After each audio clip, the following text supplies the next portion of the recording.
على سيد المرسلين أما بعد فأعوذ بالله من الشيطان الرجيم بسم الله الرحمن الرحيم بابا زبرن تمام دوست درود شریف پڑھ لیں الصلاۃ والسلام علیک یا سیدی یا رسول اللہ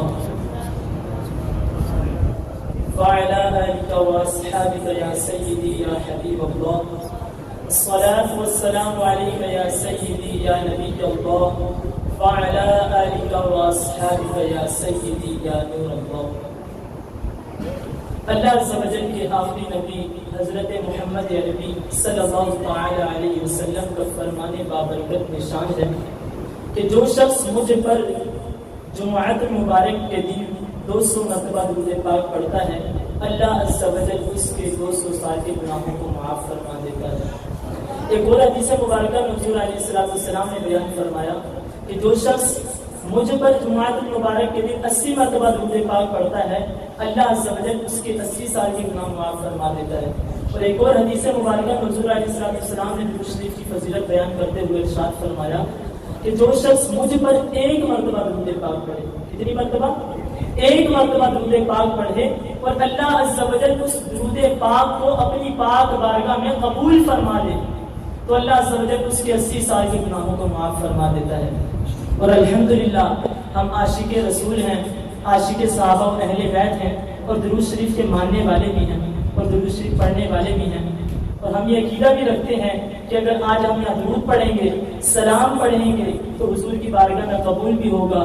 ایک حدیث مبارکہ میں آتا ہے کہ حضور علیہ السلام کی بارگاہ میں ایک فرشتہ مقرر ہے، ایک فرشتہ حضور علیہ السلام کی بارگاہ میں مقرر ہے کہ جب بندہ درود پاک پڑھتا ہے، جمعرات کا دن آتا ہے، پورے ہفتے کے درود پاک حضور علیہ السلام کی بارگاہ میں پیش کیے جاتے ہیں کہ فلاں بن فلاں نے یا رسول اللہ آپ کی ذات مبارکہ پر درود پاک پڑھے ہیں۔ جب ہمارا اور ہمارے باپ کا نام حضور کی بارگاہ میں پیش کیا جائے گا تو ہم کیسے خوش نصیب لوگ ہوں گے کہ ہمارا نام اور ہمارے والد کا نام حضور کی بارگاہ میں پیش کیا گیا ہے اور ہمارا تذکرہ حضور کی بارگاہ میں ہو رہا ہے۔ تو ہمیں بھی چاہیے درود شریف کی کثرت کرتے رہیں، جتنا زیادہ درود پاک پڑھیں گے اتنی زیادہ اس کی برکات بھی ملیں گی، دنیاوی بھی ملیں گی، اخروی بھی ملیں گی۔ تو ہمیں چاہیے کہ درود پاک کی زیادہ سے زیادہ کثرت کریں، اور حضور علیہ السلام سے محبت کا انداز یہی ہے کہ جس سے محبت کی جاتی ہے تو اس کا تذکرہ بھی سب سے زیادہ کیا جاتا ہے، جس سے محبت کی جاتی ہے اس کو سب سے زیادہ یاد کیا جاتا ہے۔ تو ہم حضور کے ماننے والے ہیں، حضور سے محبت کرتے ہیں تو حضور پر درود پاک بھی ہم سب سے زیادہ پڑھیں۔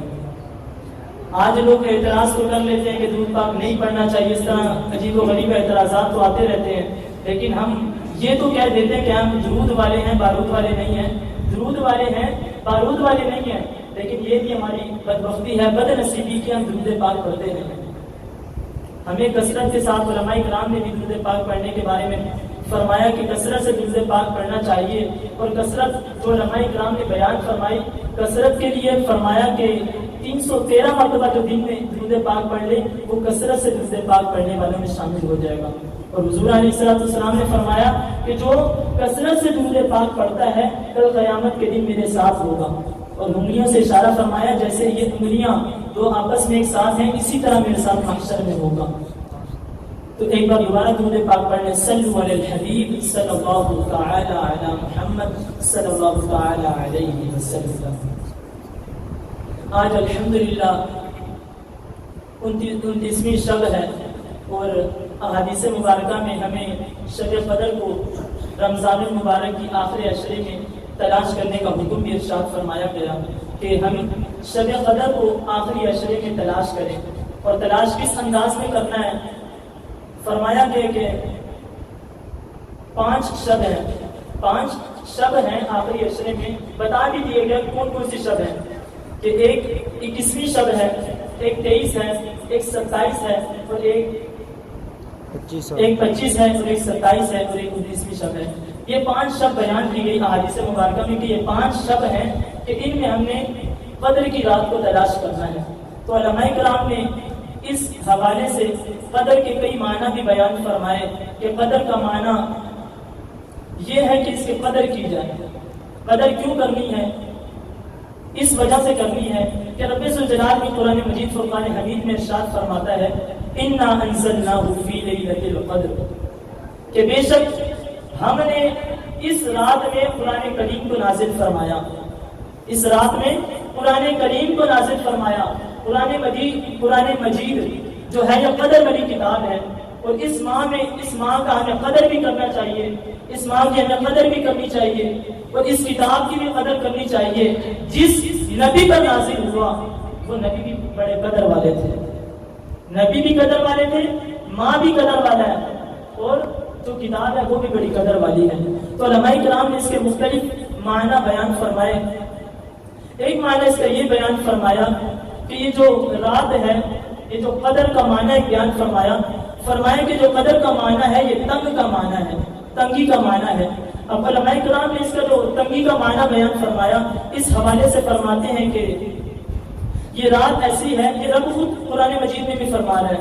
پہلے تو بیان فرمایا انا انزلناہ فی لیلۃ القدر، بے شک ہم نے اس میں قرآن مجید کو نازل فرمایا۔ آگے رب فرما رہے ہیں لیلۃ القدر خیر من الف شہر، تمہیں کیا معلوم؟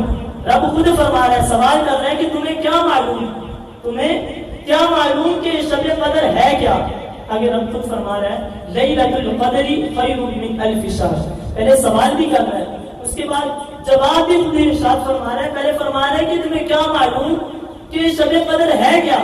آگے رب فرما رہا ہے کہ لیلۃ القدر، یہ جو قدر کی رات ہے، قدر کی رات ہے، یہ خیر من الف شہر، 1000 مہینوں سے بہتر ہے۔ اس کے بارے میں علماء کرام نے فرمایا کہ 1000 مہینے جو یہاں بیان فرمائے گئے کہ 1000 مہینوں سے بہتر ہے، اس کے بارے میں علماء کرام نے مختلف تفسیرات میں بیان فرمایا۔ علامہ روح البیان فرماتے ہیں کہ جو یہاں پر 1000 مہینوں سے بہتر بیان فرمایا گیا کہ 1000 مہینوں سے بہتر ہے، وہ فرماتے ہیں کہ عربی میں ایک محاورہ ہے، جیسے ہم اردو میں بولتے ہیں کہ میں نے تمہیں اتنی بار سمجھا دیا، ہم کہتے ہیں کہ تجھے میں نے 1000 بار سمجھا دیا لیکن تجھے پھر بھی سمجھ میں آ رہی نہیں ہے۔ اسی لیے جب عربی میں محاورہ استعمال کیا جاتا ہے تو وہاں یہ الفاظ استعمال کر دیے جاتے ہیں، جیسے 1000 کا یہاں لفظ آیا تو اس طرح عربی میں ذکر کر دیا جاتا ہے۔ تو فرماتے ہیں کہ 1000 مہینوں سے، علامہ روح البیان فرماتے ہیں، صاحب روح البیان فرماتے ہیں کہ یہاں پر یہ بھی مراد لیا جا سکتا ہے کہ 1000 مہینوں سے بہتر ہے، 1000 مہینوں سے۔ جب اگر ہم 1000 مہینوں سے بہتر لگائیں کہ اس کا وقت کتنا بنتا ہے تو وقت کا حساب لگایا گیا تو یہ وقت بنا تقریباً 83 سال 4 مہینے، کہ اگر ہم اس رات میں شب قدر کی رات کو تلاش کریں اور شب قدر کی رات کو تلاش کر اس میں عبادت کریں تو ہمیں کتنے سال کی عبادت کا ثواب ملے گا؟ 83 سال 4 ماہ۔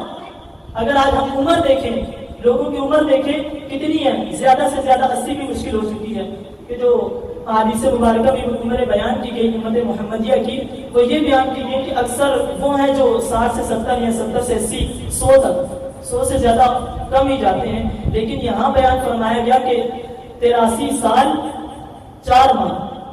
اگر بندہ اس رات کو تلاش کرے، تلاش کرنے کے بعد اس رات میں عبادت کرے، اور عبادت کرنے کے بعد اس کو ثواب کتنا دیا جائے گا؟ 83 سال 4 ماہ۔ اور یہ اس طرح ثواب دیا جائے گا کہ اس میں کوئی رکاوٹ نہیں ہوگی کہ اتنے وقت میں اس نے کیا اور اتنے وقت میں نہیں کیا۔ اور اگر بندہ آج دیکھے شب قدر کی رات کو میسر آ گئی، مل گئی، لیکن ہم نے اس کی قدر نہ کی، اس کی قدر نہ کی، شب قدر مل بھی گئی لیکن ہم نے اس کی قدر نہ کی اور ہم نے رات غفلت میں گزار دی۔ اگر آج ہم دیکھیں تو مساجد میں تو ہم بیٹھے ہوتے ہیں لیکن مساجد کا احترام نہیں کرتے، مساجد میں دوڑتے ہیں، بھاگتے ہیں، کھیلتے ہیں، کودتے ہیں، ہنسی مذاق کرتے ہیں، لیکن ہمیں فرمایا گیا کہ اس میں عبادت کریں۔ اس مہینے میں ہوتا کیا ہے، اس کو ہم نے کیوں تلاش کرنا ہے؟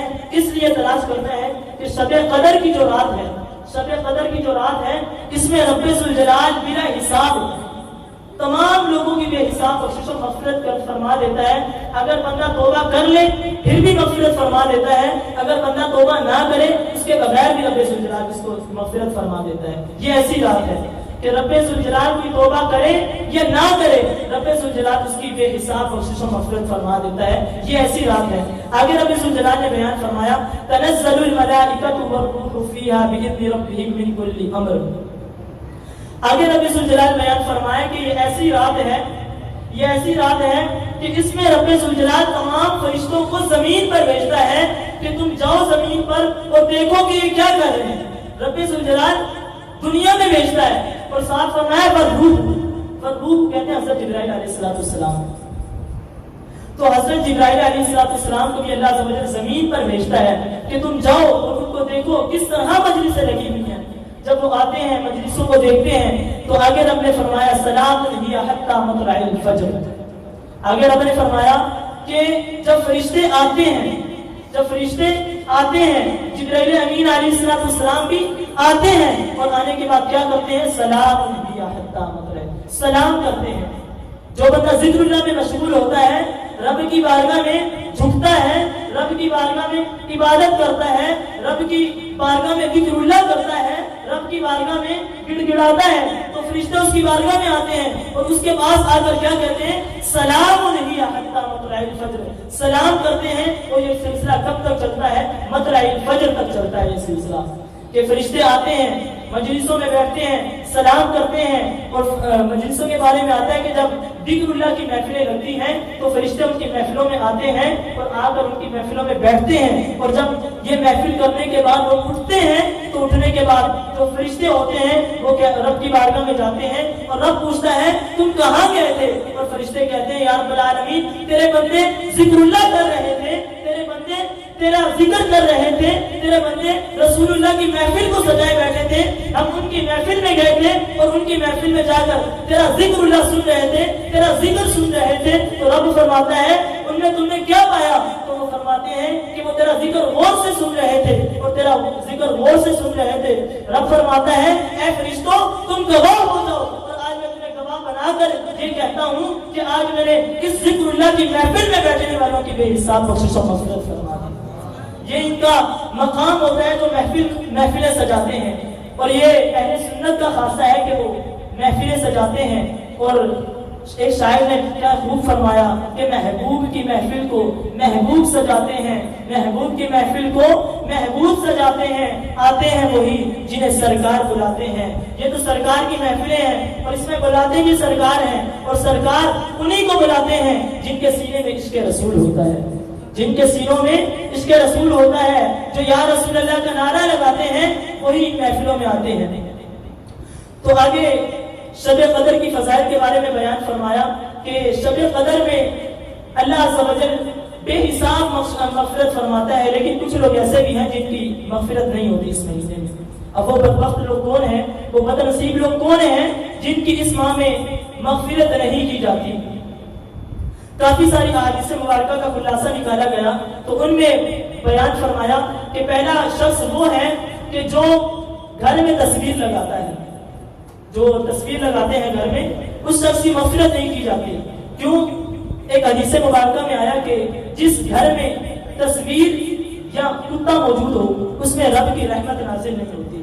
جہاں رب کی رحمت نازل نہیں ہوگی تو وہاں پر پکڑ بھی ہوگی، جہاں رب کی رحمت نازل نہیں ہوگی وہاں پکڑ بھی ہوگی۔ رب فرما رہے ہیں کہ شب قدر کی رات ایسی ہے کہ اس میں جو گھر میں تصویر لگائے گا یا کتا اس کے گھر میں ہوگا تو رب اس کی مغفرت نہیں فرمائے گا۔ تو اگر کسی نے لگائی ہے تو ہمیں بھی غور کرنا چاہیے۔ اگر ہمارے گھروں میں کوئی تصویر لگی ہے تو ہم دیکھتے ہیں کہ علماء کرام کی گھروں میں تصویر لگا دی جاتی ہے کہ اس سے برکت نہیں ہوگی، بلکہ برکت نہیں بلکہ نحوست آئے گی، کہ وہ علماء کی بھی توہین ہے، کہ وہ تو ایک صورت سی ہے، ایک تصویر ہے جس کو ہم نے کہا یہ کہ پیر ہے۔ یہ پیر نہیں تھے بلکہ پیر وہی تھے جو ہمارے حقیقی پیر ہیں۔ یہ ان کی بھی بے حرمتی ہے، پیر صاحب کی بھی بے ادبی ہے، گستاخی ہے کہ ہم نے ان کی تصویروں کو گھروں میں لگا دیا اور ہم نے کہا کہ یہ ہمارے پیر صاحب ہیں۔ تو ایسا ہرگز نہیں ہونا چاہیے۔ اور یہ اکثر گاؤں دیہاتوں میں دیکھا بھی جاتا ہے کہ لوگ تصویریں گھروں میں لگا دیتے ہیں۔ تو تصویریں ہمیں اس رات میں اگر ہم نے تصویر نہ ہٹائی تو ہماری مغفرت نہیں ہوگی۔ یہ ایسے لوگ ہیں کہ جن کے بارے میں فرمایا کہ اگر یہ رب کی بارگاہ میں توبہ کریں، رب سے توبہ اور مغفرت طلب کریں تو رب ان کی مغفرت مغفرت فرما دیتا ہے۔ یہ وہ لوگ ہیں جو رب سے مانگیں گے، جو رب سے مغفرت طلب کریں گے، رب کی بارگاہ میں رجوع کریں گے، یا رب العالمین میرے سے گناہ ہوا اور میں نے یہ کام کیا تو مجھے معاف فرما دے، تو اسی صورت میں اس کی مغفرت ہوگی، ورنہ اس کی مغفرت نہیں ہوگی۔ اور دوسرا شخص بیان کیا جو کتا گھر میں رکھتا ہے، اور آج ہم اکثر دیکھتے ہیں کہ گھروں میں کتے رکھے ہوتے ہیں، جس گھر میں کتا ہوتا ہے اس کے بارے میں آیا کہ گھر میں رحمت کے فرشتے داخل نہیں ہوتے۔ ایک بار حضور علیہ السلام گھر میں آرام فرما رہے تھے تو وحی کا وقت قریب تھا، وحی آنی تھی۔ حضرت جبریل امین علیہ السلام فرشتے ہیں، کون ہیں؟ فرشتے ہیں، حضور علیہ السلام کی بارگاہ میں حاضر ہیں، ابھی گھر کے باہر کھڑے ہوئے ہیں۔ حضور علیہ السلام کے پاس وحی لے کر آنی ہے تو حضور علیہ السلام چرپائی پر آرام فرما رہے ہیں، چارپائی پر آرام فرما رہے ہیں، نیچے کتا بیٹھا ہے۔ حضور علیہ السلام علم غیب دان ہے، لیکن حضور علیہ السلام نے اس وقت کچھ کہا نہیں، بس انتظار فرما رہے ہیں کہ حضرت جبرائیل امین علیہ السلام وحی لے کر میرے پاس کب حاضر ہوں، تو ابھی انتظار ہی فرما رہے ہیں۔ تو کافی دیر گزر گئی، حضرت جبرائیل امین علیہ السلام حاضر نہ ہوئے، تو اس کے بعد جب دیکھا گیا تو نیچے کتا تھا، کتے کا گھر سے نکلنا تھا، وہاں سے حضرت جبرائیل امین علیہ السلام حضور کی خدمت میں حاضر ہوئے، عرض کرنے لگے یا رسول اللہ صلی اللہ علیہ وسلم، جس گھر میں کتا ہوتا ہے اس گھر میں فرشتے نہیں آیا کرتے، اس گھر میں رحمتیں نہیں آیا کرتی، اس گھر میں رب کی رحمت نازل نہیں ہوتی کہ جس گھر میں کتے ہوا کرتے ہیں۔ تو جب کتا گھر سے نکلا تو وہاں سے حضرت جبریل امین علیہ السلام حضور علیہ السلام کی بارگاہ میں حاضر ہو گئے، یا رسول اللہ بندہ نواز حاضر ہے، میں آپ کی خدمت میں وحی لے کر حاضر ہو گیا ہوں۔ تو جب وجہ پوچھی تو وجہ یہی بیان کی گئی کہ انہوں نے فرمایا، عرض کی یا رسول اللہ صلی اللہ علیہ وسلم، چرپائی کے نیچے کتا تھا، جب کتا آپ کی چرپائی کے نیچے تھا تو اس لیے میں آپ کے گھر کے دروازے سے اندر داخل نہ ہوا، کیونکہ فرشتے اس گھر میں نہیں آتے جس گھر میں کتے ہوا کرتے ہیں۔ تو یہ ایسا دن ہے کہ اگر آج ہم نے گھر میں کتے رکھے ہیں، علماء کرام نے اس کے بارے میں فرمایا کہ اگر کہیں مجبوری ہو، کہیں ڈاکہ ڈلنے کا خوف ہو، جیسے کھیت وغیرہ میں ہوتا ہے، گھروں میں ہوتا ہے کہ چوری وغیرہ کے حوالے سے یہ عذر ہے، اگر اس بنا پر رکھ لیا جائے کتا وغیرہ تو اس میں علماء نے اجازت دی ہے، لیکن ورنہ اجازت نہیں ہے۔ آج لوگ کیا شو کے طور پر رکھتے ہیں کہ لوگ ایسے لے کے گھوم رہے ہوتے ہیں کتوں کو، جیسے یہ بہت اچھی چیز ہے۔ اس کے بارے میں فرمایا کہ رحمت نازل نہیں ہوتی، لوگ اس کو گھمانے کے لیے لے کر گھوم رہے ہیں، گھروں میں ایسے رکھا ہوا ہے۔ تو اس میں مال کا اسراف بھی ہے کہ اگر ہم بلا وجہ اس کو لے کر خریدتے ہیں تو اس میں مال کا اسراف بھی ہے، تو ہمیں مال کے اسراف کی پکڑ بھی ہوگی، تو ہمیں ان چیزوں سے بچنا چاہیے۔ اور ایک کہا کہ وہ شخص جس پر غسل فرض ہو جائے اور وہ غسل کرنے میں دیر کرے تو اس کی بھی مغفرت نہیں کی جاتی، اسراف میں اسراف اس شخص کی بھی مغفرت نہیں کی جاتی۔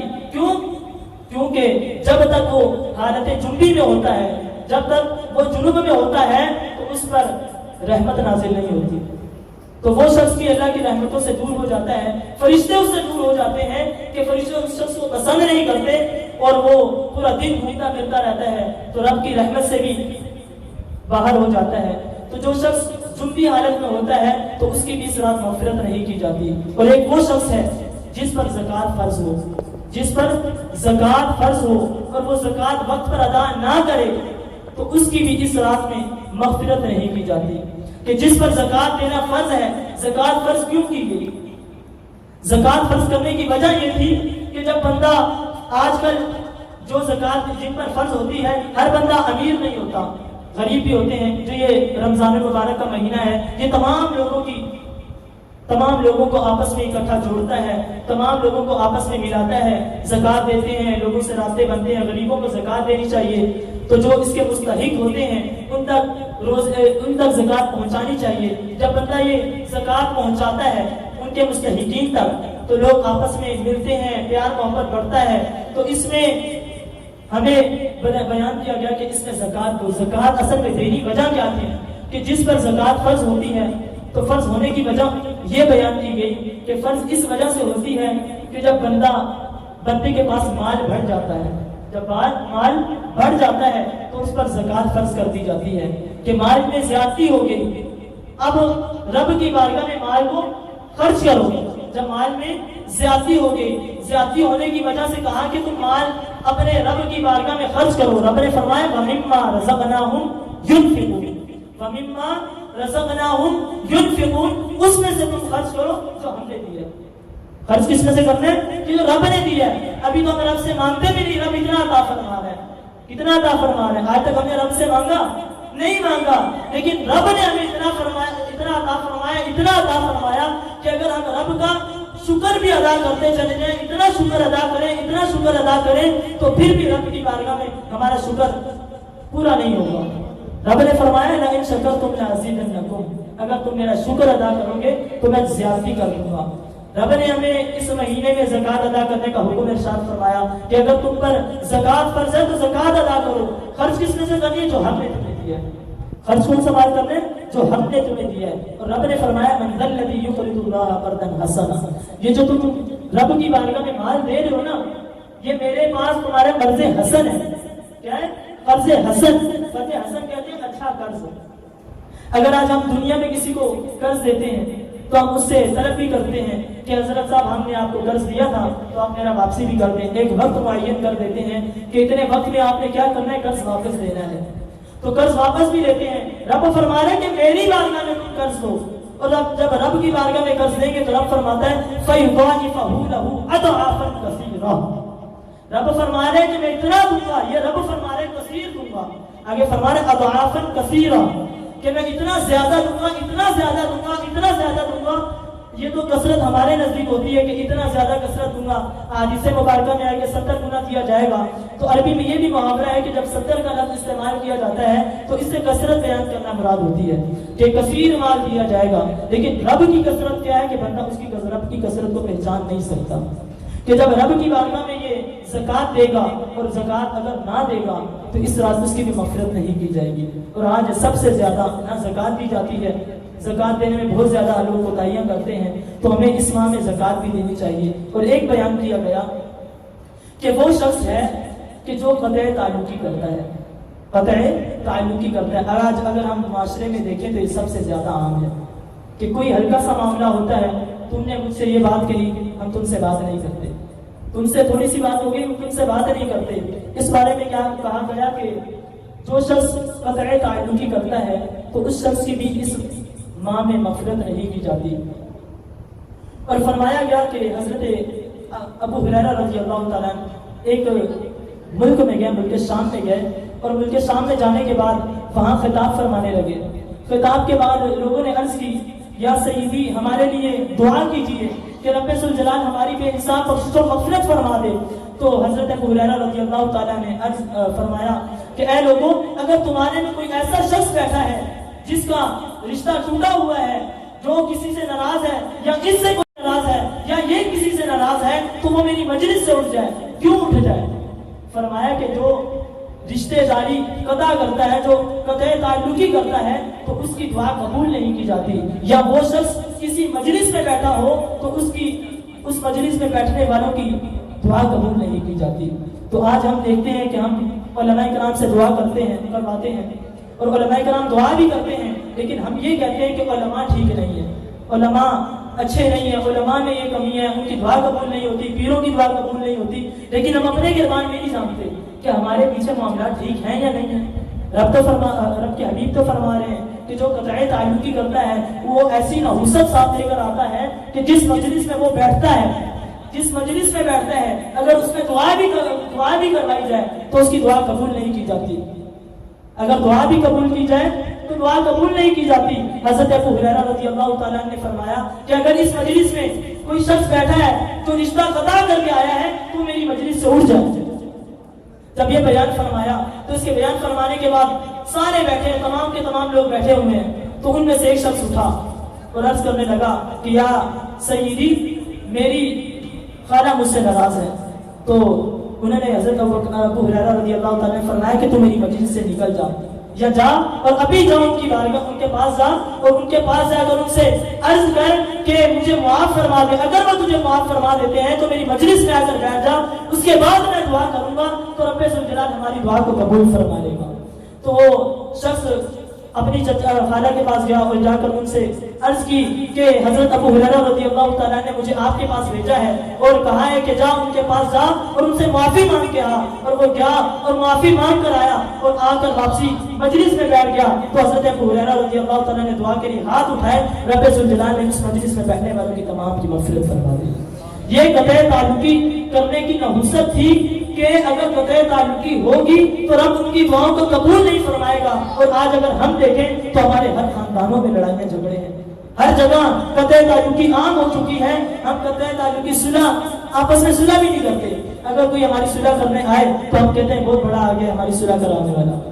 تو ہمیں تو فرمایا گیا تھا کہ آپس میں صلح کرو, جھگڑے نہ کرو. لیکن ہم کیا کہتے ہیں, یہ ہماری صلح کرائے گا, انہوں نے تو ہمیں یہ کہا تھا, انہوں نے ہمیں یہ کہا تھا, ہم ان کے گھر گئے انہوں نے ہمیں یہ کہہ دیا, ہم ان کے پاس گئے انہوں نے ہمیں یہ کہا. لیکن ہم نے یہ نہیں دیکھا کہ رب کا فرمان یہ تھا کہ آپس میں صلح کرو, میں تمہاری دعائیں بھی قبول فرماؤں گا. حدیث میں فرمایا کہ قطع تعلقی کرو گے تمہاری دعائیں قبول ہوں گی, قطع تعلقی نہ کرو گے, اگر قطع تعلقی کرو گے تو تمہاری دعائیں قبول نہیں ہوں گی. لیکن ہم نے اس کو نہیں دیکھا, کہ ہم نے یہ نہ دیکھا کہ اگر ہم قطع تعلقی کریں گے تو ہماری دعائیں قبول نہ ہوں گی. ہم نے اس چیز کو ہٹا دیا اور یہ اس کو بھی چھوڑ دیا کہ اگر آپس میں صلح کریں گے تو ہماری دعائیں قبول ہوں گی. ہمیں تو چاہیے تھا اس کو ہٹا کر, قطع تعلقی کو چھوڑ کر اس فرمان کے اوپر رب کے عمل کرنا چاہیے تھا کہ آپس میں ہم صلح کرتے, آپس میں پیار محبت بانٹتے. کہ حضور علیہ السلام نے فرمایا کہ آپس میں محبت کرو. کہ جب بندہ آپس میں سلام دعا کرتا ہے, جیسے ہم نماز کے بعد مجلسیں لگاتے ہیں, نماز کے بعد دعا ہوتی ہے, دعا کے بعد ہم آپس میں ملتے ہیں, تو اکثر دیکھا ہوگا کہ جو شخص آپس میں ملتا رہتا ہے, سلام دعا کرتا رہتا ہے, تو آپس میں ایک وقت ایسا آتا ہے کہ آپس میں دونوں محبت کرنے لگتے ہیں, بڑے پیار محبت سے ملتے ہیں, بڑے پیار محبت سے ملتے ہیں, تو آپس میں پیار محبت بڑھتی چلی جاتی ہے. تو شب قدر کے بہت سارے فضائل ہیں, وقت بھی مختصر ہے, تو ہمارے ماشاءاللہ ایک عالم صاحب تشریف لا چکے ہیں, تو یہاں پر ہم اپنے بیان کا اختتام پذیر کرتے ہیں. تو اللہ پاک سے دعا ہے کہ ہمیں شب قدر کی قدر کرنے کی توفیق عطا فرمائے. آمین بجاہ نبی الامین صلی اللہ تعالی علیہ وسلم. صلو علی الحبیب صلی اللہ تعالی علی محمد صلی اللہ تعالی علیہ وسلم. اللہ تبارک و تعالی سے دعا کرتے ہیں کہ ہمیں اس رات میں خوب عبادت کرنے کی توفیق عطا فرمائے, خوب گریہ گزاری کرنے کی توفیق عطا فرمائے. آمین بجاہ نبی الامین صلی اللہ تعالی علیہ